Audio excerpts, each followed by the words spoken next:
जरूर। नीचे एक सस्पेंस और उत्सुकता से भरी राजा महाराजा वाली कहानी पेश है। एक रहस्यमय और रोमांचकारी राजकीय कथा। डणी एटखर्न। कहानी का नाम नागिन की निशानी। राजकुमार के गायब होने के बाद महल में सन्नाटा पसर गया था।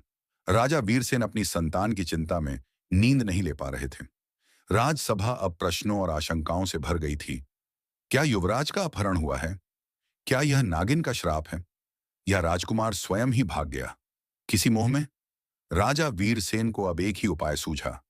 तांत्रिक कौशलनाथ। कौशलनाथ, जो वर्षों से हिमालय के काले शिखरों में तपस्यारत था। कहते हैं वह मृत आत्माओं से बात कर सकता है और अदृश्य शक्ति को नियंत्रित करना जानता है। कुछ ही दिनों में कौशलनाथ महल पहुंचा। काली धोती, रुद्राक्षों से लिपटा शरीर, आंखों में राख और ललाट पर रक्त से बना त्रिकोण। उसकी उपस्थिति मात्र से दीपक की लौ कांपने लगी। सभा में कदम रखते ही उसने कहा, यह नागिन कोई साधारण प्राणी नहीं, यह नागवंश की अंतिम रक्षक है और युवराज अब उसके संसार में है। यदि वह लौटेगा तो दो में से एक लेकर, या प्रेम या मृत्यु।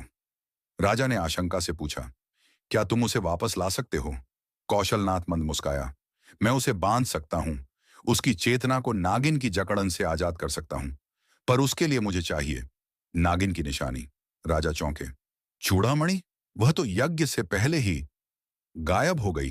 कौशलनाथ ने बात पूरी की। हाँ, और वह अब आर्यमित्र के पास है या नागिन के।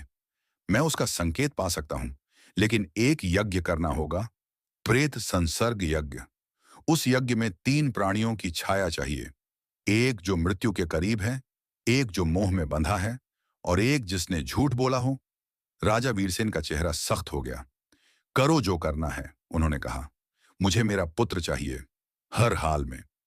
रात को जब महल की छतों पर कौशलनाथ ने अपना तांत्रिक मंडल सजाया, हवन कुंड जल उठा, मंत्र गूंजने लगे और आकाश में गाढ़े बादल मंडराने लगे। कौशलनाथ की आंखें बंद थीं और उसकी दृष्टि पार कर रही थी समय और स्थान की सीमाएं। अचानक उसकी सांसें तेज हो गईं। मैं देख सकता हूं, नागलोक।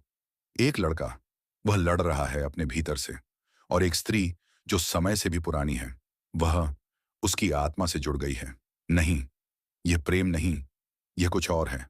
उसके स्वर बदल गए। यह नागिन, यह देवी नहीं, नाश है।